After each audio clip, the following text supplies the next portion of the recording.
नमस्कार, स्वागत है आप सबका हमारे खास कार्यक्रम देश देशांतर में। मैं हूं कवीन सचान। कहते हैं कि जब जनता स्वस्थ होगी तो देश मजबूत होगा, और किसी भी देश में वहां की जनता के स्वास्थ्य का सरकार के एजेंडे में प्रमुख तौर पर वो दिखता है, खासतौर पर महिलाओं और बच्चों का।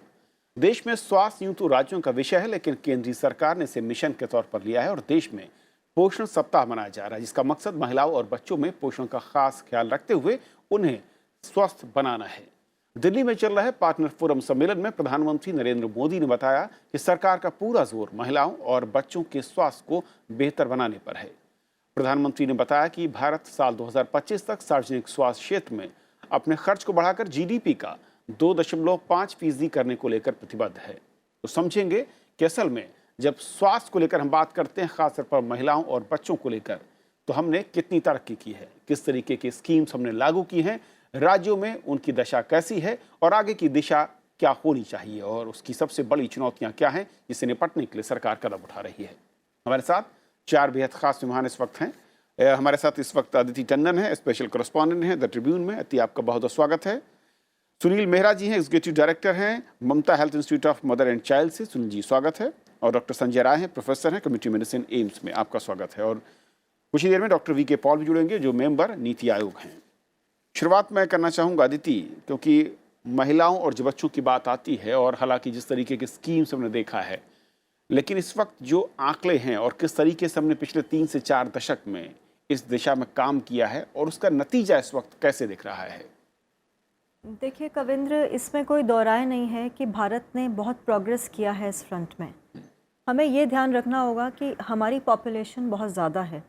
उस पॉपुलेशन के ज़्यादा होने की वजह से हमारे जो चैलेंजेस हेल्थ सेक्टर में होते हैं वो नेचुरली पूरी दुनिया का बहुत बड़ा बर्डन बनते हैं।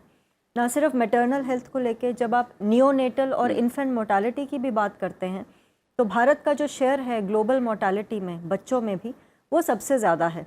उसकी एक वजह, पर्सपेक्टिव के लिए ये जानना ज़रूरी है कि एक वजह उसकी पॉपुलेशन है। लेकिन अगर आप मिलेनियम डेवलपमेंट गोल्स की जो हमारी जर्नी शुरू हुई थी 1990 में, यूनाइटेड नेशंस ने जब पहली बार देशों को कहा था कि आप प्रतिबद्धता से डेडलाइंस के तहत ये काम करिए, तो भारत ने 1990 से लेकर 2015 तक क्या अचीव किया है, हमें उस यार्डस्टिक पर चलना है।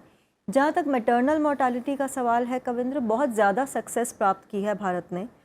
556 पर 1 लाख लाइव बर्थ्स डेथ्स होती थी महिलाओं की चाइल्ड बर्थ में 1990 में, 1990 में।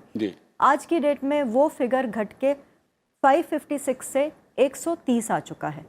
तो हमारा जो प्रोग्रेस है वो जो ग्लोबल प्रोग्रेस है उसकी दर से ज़्यादा रहा है।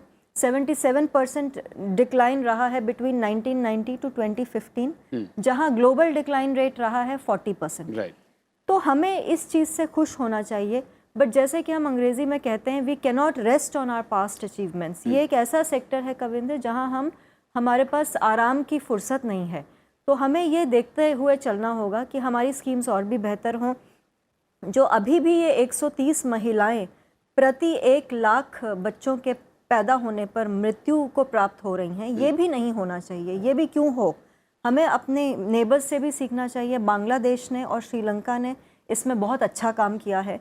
कुछ नई बेस्ट प्रैक्टिसेस, आपने पार्टनर्स फोरम का जिक्र किया, वहाँ बहुत सारी नई practices, best practices from across the world, उनको शोकेस किया जाएगा। और इंडिया, जैसे कि प्रधानमंत्री ने कहा कि हम अपने स्कीम्स को लेके बहुत फ्लेक्सिबल हैं।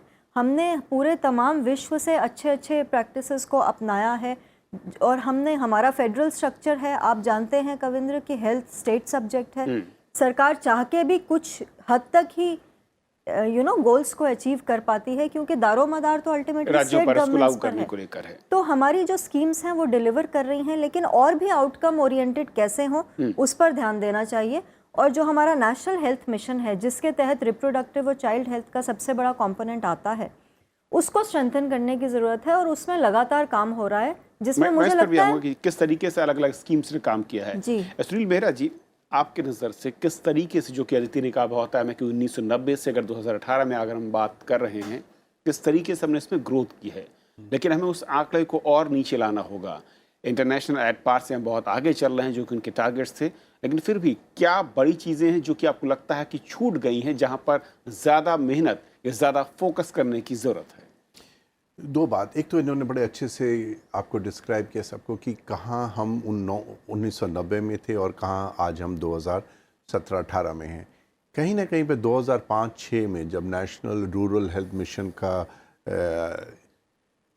स्टार्टअप हुआ था, रिप्रोडक्टिव चाइल्ड हेल्थ 2 के बाद NRHM हुआ, उसको हमने फिर ये मिशन मोड में जब लिया।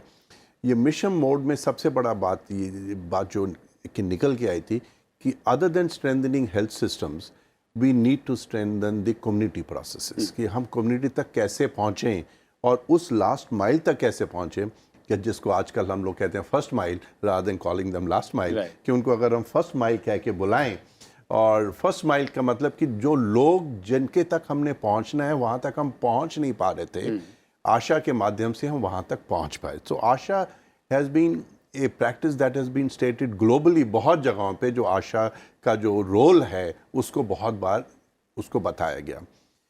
एक चीज़ होती है कि जब आपकी मोर्टेलिटी इतनी हाई होती है कि 550 के सर, उसको 150 तक लाना या 175 तक लाना, कुछ सिंपल मेजर्स थे जिसके साथ हम वो कर सकते थे। इंस्टीट्यूशनल डिलीवरी जैसे हमने पुश की in this last decade and we have achieved tremendous success on that, you know, which is अभी तक कोई ऐसा डायरेक्ट एविडेंस नहीं है, पर there is a good evidence to say कि उसके कारण काफ़ी मेटरनल मोर्टेलिटी पे असर हुआ है। एक तो उसको हमको स्ट्रेंथन करना और लेके जाना है कि जितनी ज़्यादा होम बेस्ड डिलीवरी हम कम कर सकें और स्किल्ड बर्थ अटेंडेंट के डिलीवरी पे लेके जा सकें उसको। सेकेंड चीज़ ये जो निकली कि नियोनेटल मोर्टेलिटी ऑलमोस्ट जिसको कहते हैं कि रेजिस्टेंट थी, वो बदल नहीं रही थी इतने सालों में। Lately what we have started seeing is neonatal mortality, जो बच्चा पैदा होने के 4 हफ्ते के अंदर अंदर जो मौत होती थी वो भी काफ़ी डिक्लाइन होनी शुरू हो गई। उसका भी एक तरीका ये हुआ कि सरकार ने जो इंफ्रास्ट्रक्चर बनाया, जो रेफरल सिस्टम बनाया, ताकि क्लोजर टू होम फैसिलिटीज़ जो बनी उसके ऊपर उसको जोड़ दिया। अब हेल्थ एंड वेलनेस सेंटर्स की बात करें, जो कि present government has really push कि 1,50,000 हेल्थ एंड वेलनेस सेंटर बनेंगे in the primary centre. I think they will be game changer. क्यों गेम चेंजर होंगे? क्योंकि माँ और बच्चे को स्वास्थ्य को अगर आप आइसोलेशन में लेके चलेंगे तो उतने अच्छे रिजल्ट्स आपको देखने में नहीं मिलेंगे कि जितना कि जब आप फैमिली सेंट्रिक अप्रोच, और वो अप्रोच कि जिसमें एक तो वो सब सेंटर और प्राइमरी हेल्थ सेंटर के लेवल है, so it is very closer to their home, और दूसरा it is believing in health and wellness where it is not just about maternal child health, it's about non-communicable diseases, it's about infections, it is overall, about अगर आप कहें overall उससे जो बदलाव आने वाला है, I think that would be a great, और प्लस फोकस हमारे देश का जो था प्राइमरी प्रिवेंशन पे उतना महत्वपूर्ण नहीं माना गया। Not that we didn't do it, I think the game is shifting to strengthening primary prevention, strengthening community engagement, participation, which is world over now agreed, and और इस फोरम में आप भी सुनेंगे, जो आप पार्टनर्स फोरम की बात करें, that the emphasis on health is not the only need or is not the outcome through health system. This needs intervention from education sector, from every part, अपने कई सारे एस्पेक्ट हैं, वो सब मिलके हेल्थ एंड वेलबींग को लाएंगे rather than सिर्फ स्वास्थ्य वाले। डॉक्टर वी के पॉल हमारे साथ हैं। पॉल साहब, जिस तरीके से हमने देखा है कि जो प्रधानमंत्री ने कहा, और भारत में जैसे कि अदिति ने बताया कि बहुत तेजी के साथ सुधार हमने देखा है 90 से लेकर 2015 के आंकड़ों में अगर देखें, मातृत्व, जच्चा बच्चा की सुरक्षा, उनके पोषण को लेकर, और सरकार ने जो फोकस मैं कहूँ वो पोषण पर इस वक्त न्यूट्रिशन को लेकर ज़्यादा किया है, उसके चलते हमने देखा कि बेहतर रिजल्ट हैं। किस तरीके से इसको और आगे बढ़ाने की ज़रूरत है, और साथ ये भी कि क्योंकि राज्यों को इसे लागू करना है, वहाँ पर किस तरह की चुनौतियाँ हैं जिसको अब मिलकर हम चाहेंगे कि आगे दूर करने के प्रयास केंद्र या राज्यों के स्तर पर हम देखेंगे?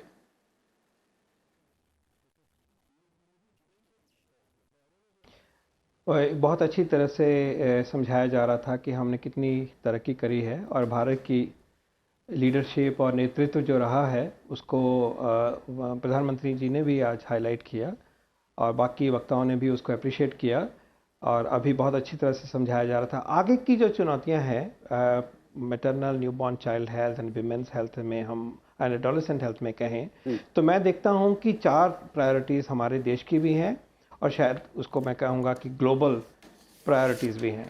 सबसे पहले जो हमारे स्टिल बर्थ हैं, अभी भी जो बच्चे डेड पैदा होते हैं, मरे हुए पैदा होते हैं, उसको हम स्टिल बर्थ कहते हैं। उनमें से आधे बच्चे वो होते हैं कि जो प्रसव चल रहा होता है, लेबर हो रहा होता है, डिलीवरी चल रही होती है, लगभग उसी में ही उनकी डेथ होती है। इसका मतलब ये हुआ कि जो पैदा होने के बाद बच्चा मृत पाया जा रहा है, शायद वो आधा घंटा पहले या 10 मिनट पहले तक वो जिंदा था। तो हमें ज़रूरी है कि हम स्टिल बर्थ्स की प्रॉब्लम को भी अब ठीक करें, वो भी लाइव्स हैं। और जो मेजर्स हमने अभी तक लिए हैं, फैसिलिटी की बर्थ हो, इमरजेंसी ऑब्स्टेट्रिक केयर हो, अच्छी एंटीनेटल केयर हो, उसको और सुदृढ़ करके हाई क्वालिटी करके इसको एड्रेस करना है। ये एक मुद्दा है और ये अनफिनिश्ड एजेंडा है। नवजात शिशु का एजेंडा की अभी मैं बात सुन रहा था, वो बिल्कुल सही कहा है, और उसमें भी अनफिनिश्ड एजेंडा मैं कहूँगा है जो हमें अचीव करना है कि हमने जो न्योनेटल मोर्टेलिटी रेट है, नवजात मृत्यु दर जो है वो 24 के करीब है अभी, उसको हमने सिंगल डिजिट मतलब 10 से नीचे लाना है। ये हमारी कमिटमेंट है कि इसको हम अगले कुछ सालों में 5-6 साल में के अंतर्गत इसको उस तक लेके आए। तीसरा मुद्दा बहुत दूरगामी है। हमारा फोकस एडोलेसेंट हेल्थ पे रहा है और हमने लीड भी ली है, लेकिन एडोलेसेंट हेल्थ को मुझे लगता है कि बिल्कुल एक नई सोच से एक सुपर रीजुविनेशन, रीवैम्पिंग की आवश्यकता है। क्योंकि अगर हम देखें कि हमारे देश का जो डेमोग्राफिक डिविडेंड हमने लाभान्वित करना है अगले 30 साल में, तो वो कौन लोग हैं जो इसको करेंगे? वो वर्कफोर्स जो है वो आज पैदा हो चुकी है लगभग, माना जाए तो काफ़ी हद तक। यही वर्कफोर्स है जो आज हमारे एडोलेसेंट है, 15 साल वाला, 12 साल वाला, 18 साल वाला, इन्होंने ही तो काम करना है।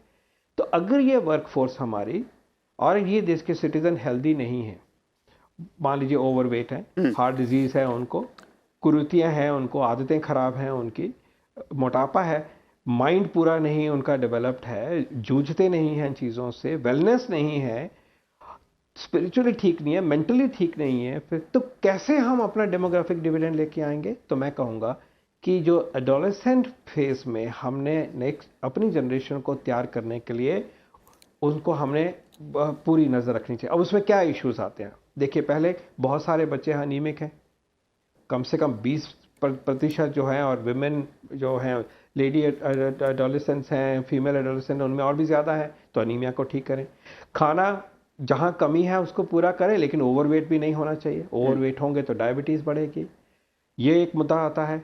फिर उन्होंने कल के पेरेंट्स बन रहा है, how do we prepare them to be good parents, वो होना चाहिए। फिर हमने देखना है कि उनका लाइफस्टाइल में और अच्छाइयाँ हों कि वो तंबाकू का सेवन नहीं करें, शराब का सेवन नहीं करें, और अपने आप को वेलनेस में लेके आए। योग एक ज़िंदगी का हिस्सा बनना चाहिए। और इसी तरह से आगे मेंटल हेल्थ की बात आती है। Suicide is a very important part of adolescent, और आगे भी एक सुदृढ़ मेंटल हेल्थ होनी चाहिए। तो मैं कहूँगी तीसरा। चौथा, मैं समझता हूँ कि जो फीमेल कैंसर्स हैं उसमें कार्सिनोमा सर्विक्स जो है, सर्वाइकल कैंसर जो कहते हैं, विमेन में होता है। हमारे पास उसको पकड़ने का, टाइमली डायग्नोस करने का और ट्रीट करने का सब कुछ टूल्स हैं हमारे पास। और पीएमजे के अंतर्गत लाभान्वित जो हमारी परिवार हैं उनको पूरी ट्रीटमेंट की सुविधा हो गई है। तो मैं कहूँगा कि उसको अगर हम एक मिशन की तरह देखें कि कैंसर सर्विक्स को वही डिटेक्शन हो, वही इलाज हो जो कि संपन्न परिवारों में होता है, जनता को वो सेवा मिले, और उसको हम इसको आगे तक लेके जाके इस समस्या को मिनिमाइज करें, कंट्रोल करें। तो मैं समझूंगा ये 4 मुद्दे जो हैं, मैं थोड़ा सा और आगे इसको ले जाना चाह रहा था पॉल साहब, डॉक्टर संजय, क्योंकि असल में जो बहुत अहम है कि जिस तरीके की भौगोलिक बनावट देश की है और राज्यों के पास ये विषय है, और उसे इम्प्लीमेंट करना, एक ओवरऑल आउटले ज़रूर दिखता है जब सेंटर देता है, एक फंड मुहैया करा सकता है, आर्थिक मदद हो सकती है, लेकिन इम्प्लीमेंटेशन में किस तरह की चुनौतियां हैं अगर हम इन टारगेट्स को अचीव करना चाहते हैं, या अब तक क्या बड़े हर्डल्स हैं जिनको अब स्टेट लेवल पर हमें दूर करना होगा? आपने बिल्कुल सही कहा, क्योंकि हमारी कंट्री इतनी बड़ी है और हर स्टेट के अपने एक अलग कल्चर है, एक अलग प्रॉब्लम है।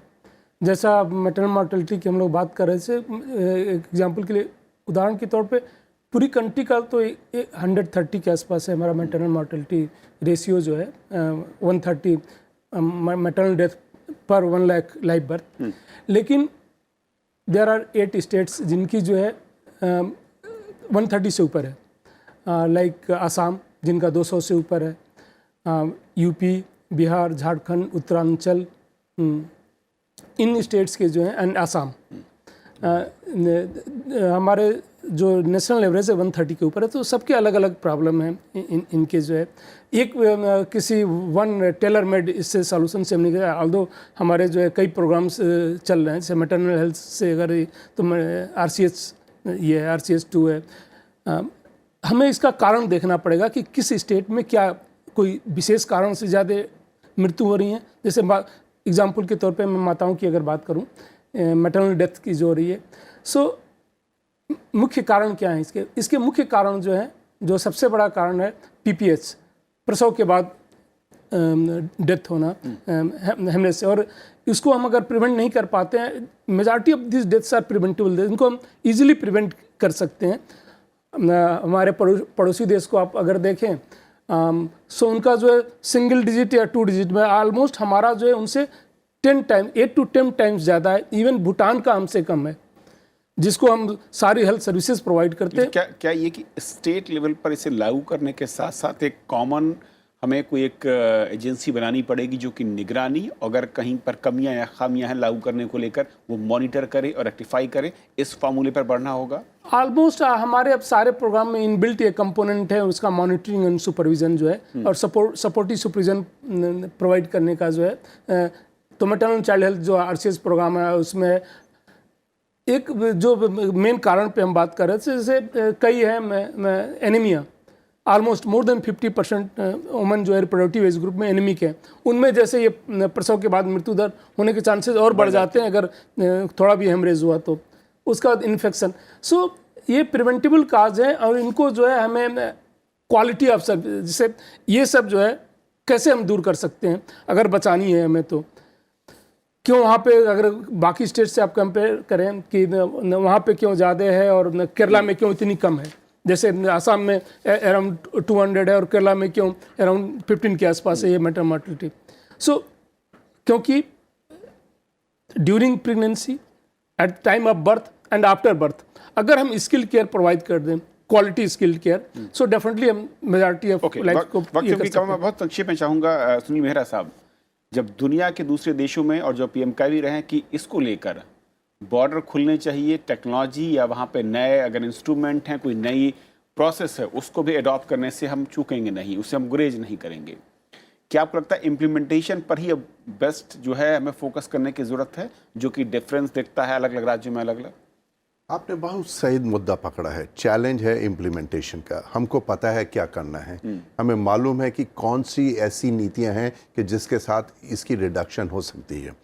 सवाल इस बात का है कि स्टेट्स की commitment, financial resources, human resource availability, human resource की कॉम्पिटेंसीज, और कहीं ना कहीं पे ईमानदारी से, ट्रांसपेरेंसी से अकाउंटेबिलिटी मैकेनिज्म चाहिए, जो कि मेजरमेंट से तो आएंगे ही, पर उस मेजरमेंट को ये कोई हिडन डॉक्यूमेंट नहीं होना चाहिए, ये पब्लिक डॉक्यूमेंट होना चाहिए कि ये हुआ है, ये हमारी नीतियां थी, इसके कारण हमने ये अचीव कर पाए, और ये जो अचीव कर पाए इसका मापदंड ये था।